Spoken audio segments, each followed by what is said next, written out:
Hey everyone, welcome back to another episode of the Deals for Dentists podcast. I'm your host, Dr. Eric Block. Through these podcast episodes, I'll be interviewing dental professionals and companies and aim to inspire, entertain, and educate you on the best tools and technologies out there. My goal is to help make your practice and career more profitable, efficient, and most importantly, more enjoyable. Hey everyone, welcome to another episode of the Deals for Dentists podcast. And today I'm joined by Dr. Jeff Buske. Jeff, so thanks so much for joining us. Hey, man. So excited to be here. Thank you for having me. And let's have a great show, man. And Jeff, where are you zooming in from today? So I live in Texas. I'm a little bit outside of Fort Worth. I'm about 40 minutes west and south of Fort Worth, depending on how fast you drive. If it's my wife in the car, it's 30 minutes. If it's me, maybe it's 40. I go like 1 mile per hour over the speed limit. So it may take me 50 minutes. That might be the case. Yeah. So Jeff and I met almost about a year ago at the dental festival, and I felt like we were just, cut from the same cloth. We're both around the same age. We've been practicing dentistry for 20 odd years. Forever. And yeah. And I think both of us at one point had thought about leaving dentistry. At one point I was so burnt out and nervous all the time, and I was so afraid of getting sued that I really looked into going to law school so I could be the one suing. But it just, never happened. And eventually I was able to turn myself around and get back to, enjoying going into work every day. But Jeff, tell me about your story. And you almost left dentistry as well. Absolutely, man. Early on, I say early on, but gosh, it was about 6 years into practice, and I was practicing up in a great little location right outside of DFW Airport and in a nice little suburb. And the practice was a great kind of boutique type practice, but it didn't have a high volume of patient flow. And so even though I was taking all this amazing continuing education, like went all the way through Dawson's continuum, went through down to LSU and took all the aesthetic continuum from Eubanks, Morley, Mopper, and then went and had started my implant training down in San Antonio, and then started to continue to just build and build and build. So I was building on occlusion, building on aesthetics, building on implants. So I felt like I had all this incredible knowledge and ready to be able to be deployed, right? But the problem was just didn't have enough new patient flow. So I kind of joke and say, I felt like the guy who was all dressed up for prom and ready to go, but no date. And that's exactly how I felt in my practice. And then as more and more time continued to progress, it was like maybe I was seeing 7 or 8 new patients a month. And man, you had to like hit home runs on those patients just to be able to eat. And one thing that I know after doing 24 years of dentistry is the worst time to have to sell dentistry is when you have to sell dentistry, And so that is stressful. And over time, I was just like, man, I didn't go to 4 years undergrad, 4 years dental school to get out and have to feel like I'm, on struggle street all the time. So for me, it just became a game of frustration and just literally, I'm not kidding. I was eating ramen noodles and just looking at how can I save my pennies just to be able to live. And I thought, this is ridiculous. So I thought, man, I'll quit dentistry, go back and do something with my biology degree and go into even something like pharmaceutical sales or something along those lines. And then that's when I met my partner, Bruce Baird. We met online on Dental Town. That was a funny story, but we ended up working together, and Bruce just retired this last year, but we worked together for 17 years down here in Granbury, Texas, where I currently reside. And it just was a change of pace, and it allowed me to really get an opportunity to see, if I had 3 new patients a day, if one patient said no, that's totally cool, because I had 2 others that were, right there as well. And it just took the pressure off. And so I also felt like, man, I was finally able to practice the way I was designed to practice. I was able to implement all the philosophies that I'd learned, all the skills that I learned, start to really put them to use, not just like use like once a month. It was like use daily. And that's what I loved. And so it just really reinvigorated me to come back into the game.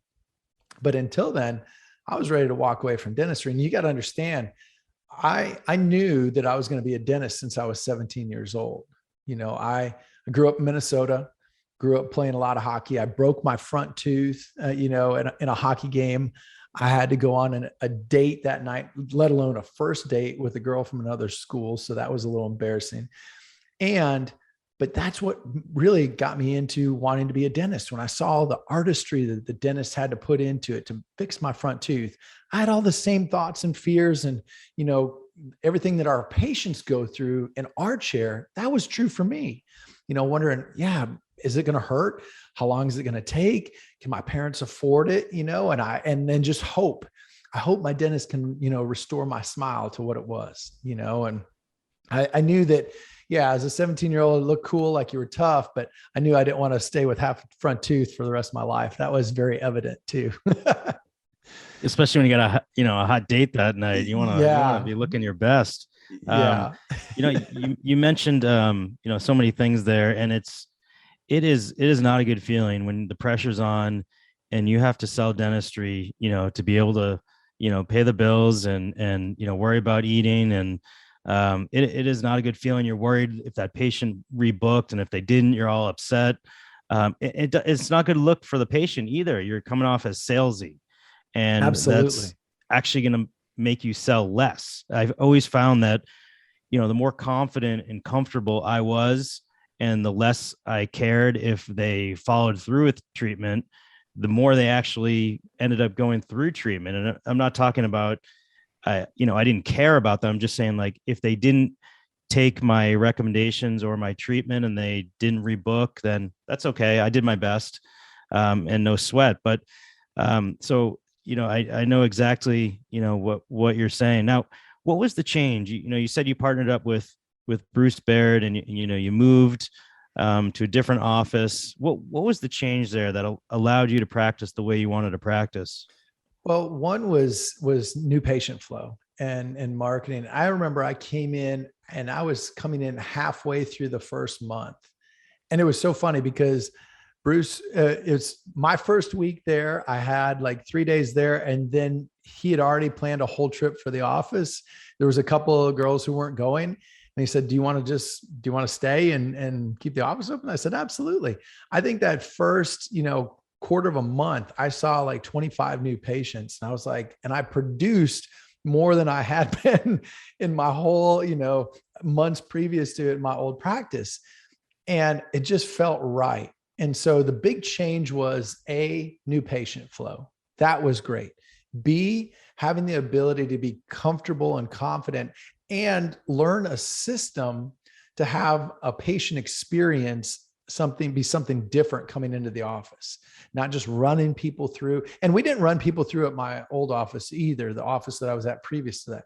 But it was really creating a system that allowed patients to A, also own their own risk factors, and B, be a co-creative part of the process to the solution. And for me, it also then all stemmed around creating relationships. And I learned that art of creating a relationship with a patient, because that's different than rapport. Rapport is like, hey, Eric, how's the weather doing? How's this and that? And relationship is, we can come up with an agreed upon course of action. And we've created these links together that we have commonalities. So before I ever look at even walking in to really dive into a patient's mouth, I'm sitting down, I'm matching, I'm mirroring, I'm linking with them, and we're having a good conversation, which doesn't take long. And it's almost like you just see their shoulders just kind of drop and relax. And then they just you can tell that they just feel like, okay, this is the right spot. Today was a perfect day. I had a guy who is close to my age. I'm 50, and he had a failing dentition, but just scared to death of being at the dentist. He and his wife were there, and he is going to have, all the teeth removed, and he was interested in dental implants. And we just sat down and we didn't even talk about teeth for a little while. We spent probably the first 5-10 minutes talking about him and his wife and where they're at, and also too with what they want to do, and really truly getting in touch with what do they want? What is, if they have their dental health, if he has his dental health, what will that give him? And really just starting to open up that door. And for me, by doing that, it just allowed him to see, oh, okay, this guy cares a lot more than just about running me through in my teeth. Now, And was this a learned skill that you had to learn how to do this? Because, like in dental school, we didn't really learn how to talk to patients. In fact, we talked about the patient and over the patient, not actually, a lot of times to the patient. Um, how, how did you actually learn how to do this in creating those relationships? I would say part of it was there. Looking back in dental school, I was a B student, B average student there, but I always had great relationships with my patients, and they always were the ones that showed up, and they'd bring me little gifts, and my classmates were like, "What the hell are you doing, man?" I said, "I'm just being me and just treating them like people, and just talking to them. I love to talk." So it's easy. I'm inquisitive. I'm naturally inquisitive. And so I would say, if you look at one thing, just be inquisitive, ask great questions, and ask them why that's important.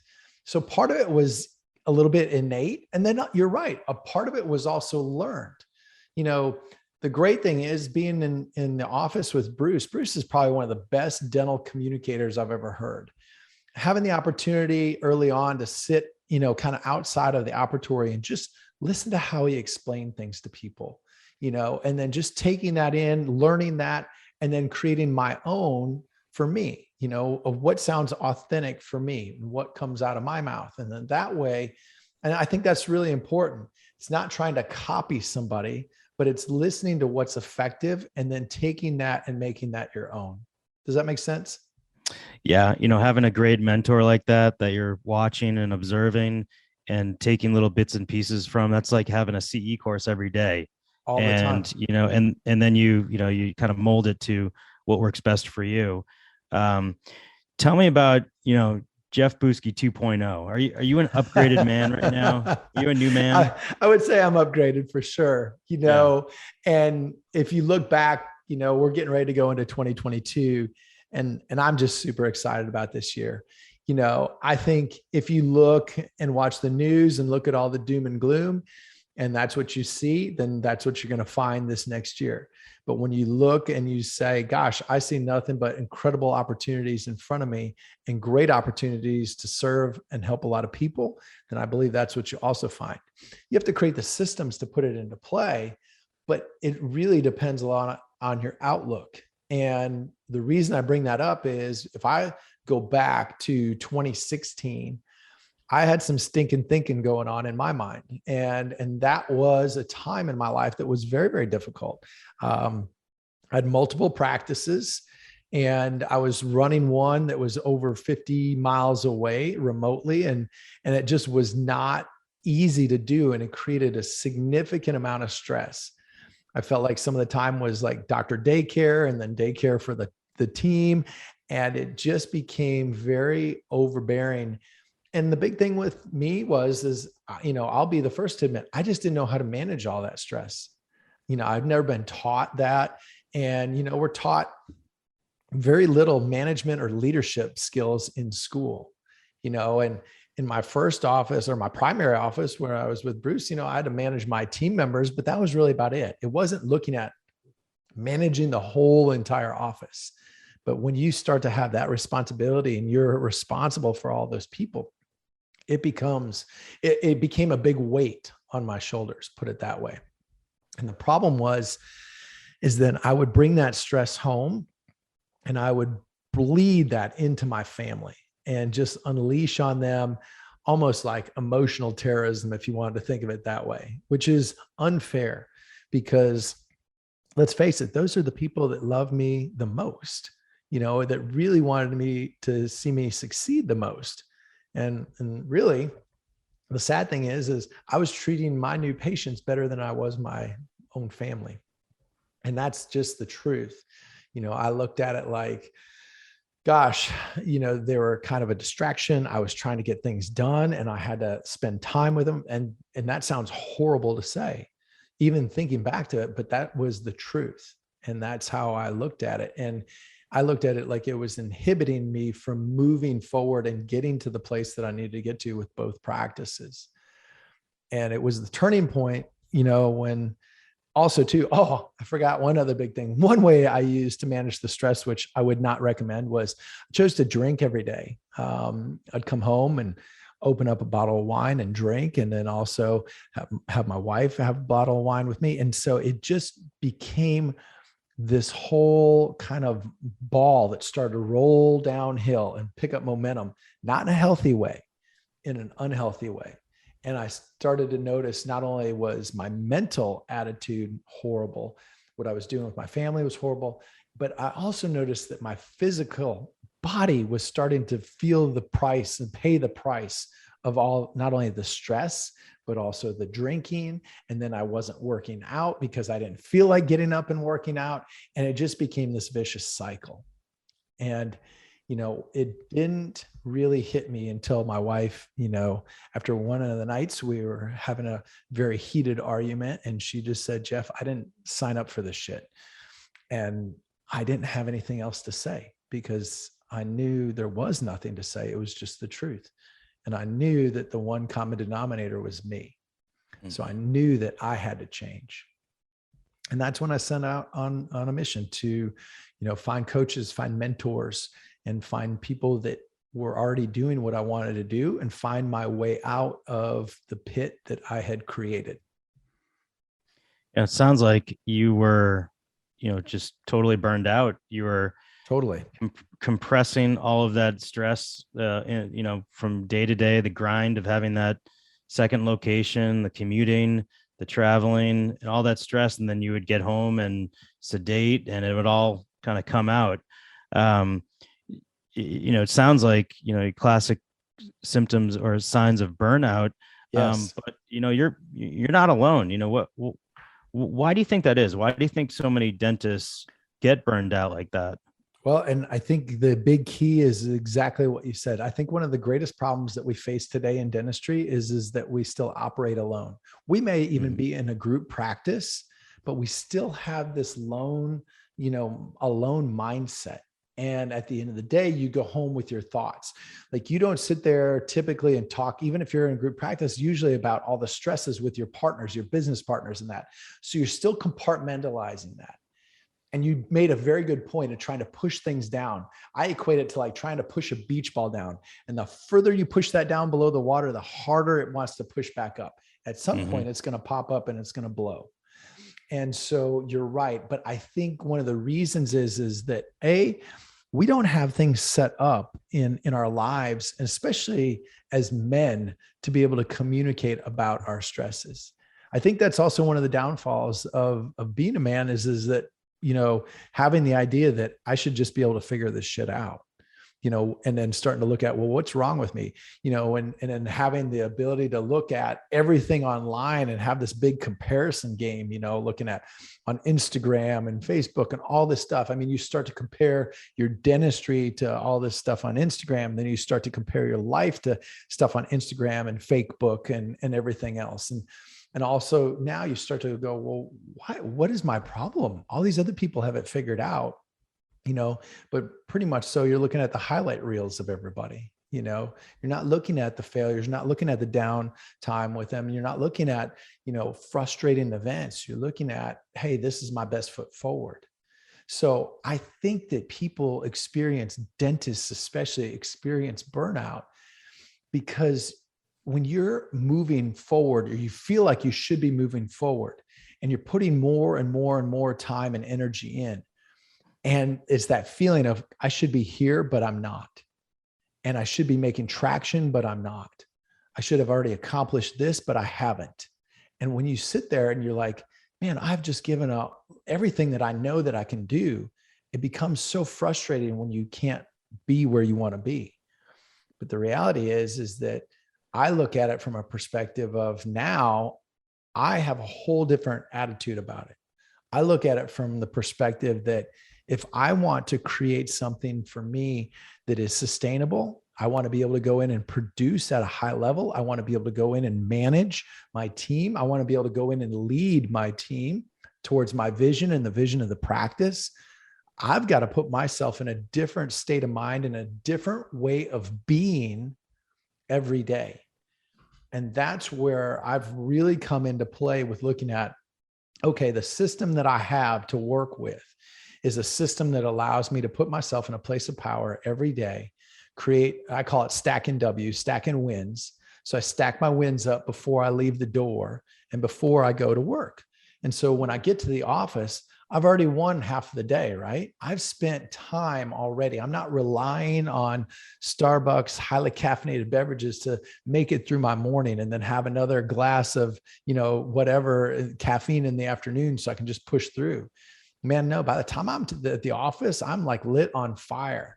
It's funny. Sometimes patients be like, man, did you have your coffee this morning? I'm like, you don't want to see me on coffee. And the girls are like, no, he does not need to be on coffee. Believe me.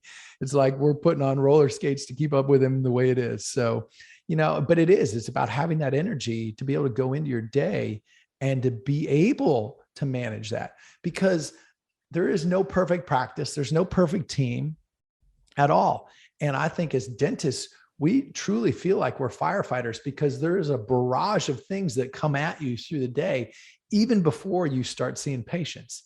It might be, the front office coming in and saying, hey, Eric, the new implant ad that you're running, you should see the comments on there. They're saying that, all you care about is the money.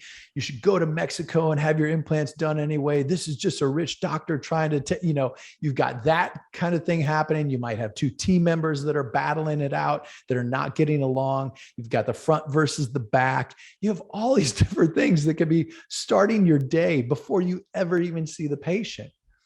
And if you're coming in hoping that your lucky underwear or your new tennis shoes are going to work out for you and just manage the day for you, it's just not going to happen. But when you come in and you're lit on fire, it allows you to start to direct. It allows you to start to mitigate. It allows you to start to delegate. And for me, that's part of being a leader, is looking at, how do I manage this? I was never taught that. And then when I got that from mentors and individuals who had the ability to manage and lead people well, learning that skill was one of the best things ever. And it started out with me having to learn to lead myself first.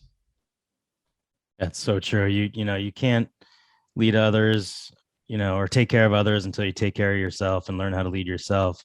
Man, you said some really powerful stuff there. And I wanted to get to your, you have some training coming up. Is it called the warrior archetype?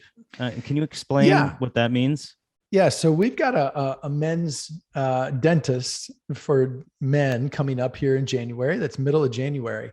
And one of the cool things is when you look back at historical time for a holistic, or what I like to call an upgraded man, meaning that they're whole and complete, then there's really 4 archetypes that make up that individual. You've got the king, the warrior, the lover, and the magician. And really, we fluctuate through all those different archetypes on a daily basis. And they all need to be intertwined in order to support each other and facilitate, because there is a dark side to every one of those archetypes as well. And so it's really learning, how do I mitigate that? How do I turn down the soundtracks on the dark side? And how do I turn up the volume on the bright side, or being in the light? And so when we look at that, there's 4 archetypes. You got, like I said, the king, the warrior, the lover, and the magician. And each quarter we're taking and focusing on one of these archetypes. And what it does is, for example, this time we're focusing on the warrior and the warrior type of energy. Well, the warrior type of energy is an aggressive energy. And the way that I think about that is, okay, this is a perfect time of year. We've got 2022 coming up. Just starting to ask yourself, so at home, start to ask yourself this. Okay, what are the biggest intrinsic battles that I have coming up for me in 2022? And take a minute and just write that down. And then take and ask yourself the next question. What is the biggest extrinsic battle that I'm going to have coming up for me in 2022? And really, the reality is, when you take and you start to dump in an aggressive energy to attack those battles, you start to look at, okay, how do I know where to apply that aggressiveness? But part of the warrior is having tactical data and having the ability to have clarity around where to attach and where to direct that aggressiveness. Does that make sense? Mm-hmm. Is this all part of your the dental syndicate, Dental syndicate. training Yes, training program? Okay. Correct. Can you explain what that is? Yeah, sure. So Dental Syndicate, we started that, and I am the creator and the co-founder of it. And really our vision is to look at eradicating divorce, depression, sedation, and suicide in our dental profession. Just because every single one of those has touched me in my life. I did not commit suicide, but I had several really good friends and colleagues that did. And so part of what I want to leave on the profession, if I can leave a mark, is to look at the eradication. And if I can have any part in that, then I'm going to feel incredible at the end of my career, because that's where I feel like I'm being called to approach. And so Dental Syndicate was created out of that. And really what it is looking at creating harmony. And, it's so funny because you hear the elusive, oh, we just have to have good work-life balance. You'll get all the consultants telling you just need to have a good work-life balance. But in the back of every consultant's mind that's not a dentist, that's never been standing in your shoes, they have no idea how to help get you there, how to support you and get you there, because they've never walked in your shoes. They've never felt your stress. They've never thought your thoughts. They've never been burdened with all of the things that you are as a business owner. You take and you throw in a spouse and a few kids, and now you've got the triple stack Big Mac of stress. And so for a consultant who doesn't know that or can't stand in those shoes, I think it's erroneous for them to sit there and say, oh yeah, it's possible, and tell you it's possible. It's like, hanging out there, the proverbial carrot in front of you. But when you take and look at it from a perspective of this, I look at it as creating harmony across 4 areas in your life, across your faith, your fitness, your family, and your finance. And when you can get all those operating in harmony and simultaneously, now you can operate holistically. And then as a man, you throw in the 4 archetypes. Now you have what I would consider to be an upgraded man. You mentioned the Big Mac of stress, the practice, the spouse, the kids, but now, with the amount of loans that these dental students are coming out with, that, that's the special sauce on the side on that Big Mac. I mean, that is just a tremendous amount of stress on dentists coming out, is all the loans. And if they're smart enough to marry one of their colleagues, then they're usually over $1 million in debt before they even start seeing patients. Yeah. Then you want to buy a house, get, like you're saying, get married. I mean, it easily, it adds up. Now, were those colleagues, were those dentists that committed suicide that you knew? Yes. Yeah. Yeah. Friends of mine that did, unfortunately, that did. And, the thing with that is that a lot of it stems, coming back to you and I were talking about earlier. I think one of the biggest problems that we face is that we're all alone. It's not about a marketing problem. It's not about, insurance problems. It's not about, any of that. At the end of the day, you don't feel like there's anywhere that we can go and talk about some of the deep, dark stuff that's going on. And you may be able to go talk to a therapist, which is great. And I'd highly recommend that if that's where you're at and how you're feeling. But typically we just don't have that set up for us in dentistry. And that's what I'm changing with the Dental Syndicate and the community, and really having it to be a place where docs can come and talk about all the things that are going on great and all the things that are not going on great, and how can we support each other. But the big key in that is also having a real clear vision of where you want to go. Yeah. Like you were mentioning, their dentists just get each other. No one really knows another dentist unless you've walked in, each other's shoes.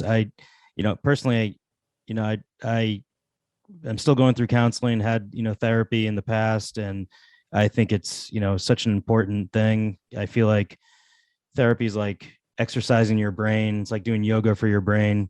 But, I would tell these long-winded stories to a therapist about, the dynamics of the dental office, and they just had no idea what I was talking about, because they just, couldn't, they just didn't get it. But but other dentists do. And I found, that was very helpful for me, because we, dug deep into who I was and what made me tick.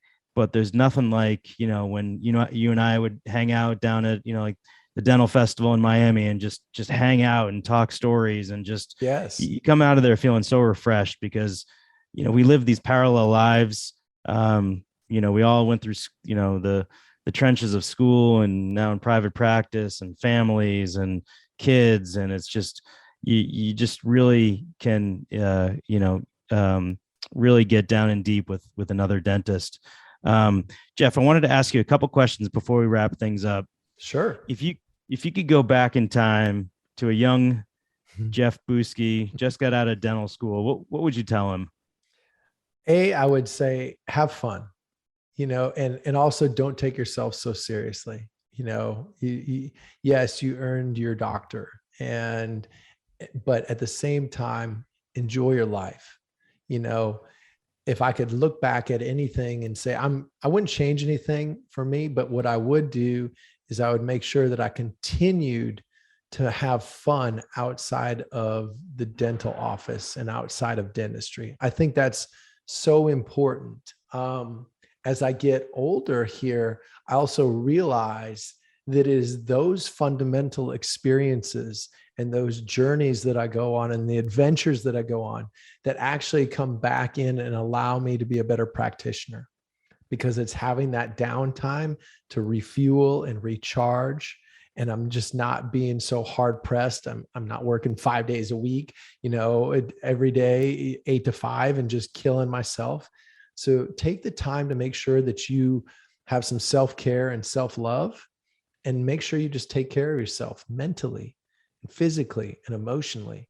If you can do that, that would be the one thing that I'd recommend coming out of school. Learn how to manage your stress well, and learn how to take care of yourself well. That's such great advice. Jeff, how do we get in touch with you?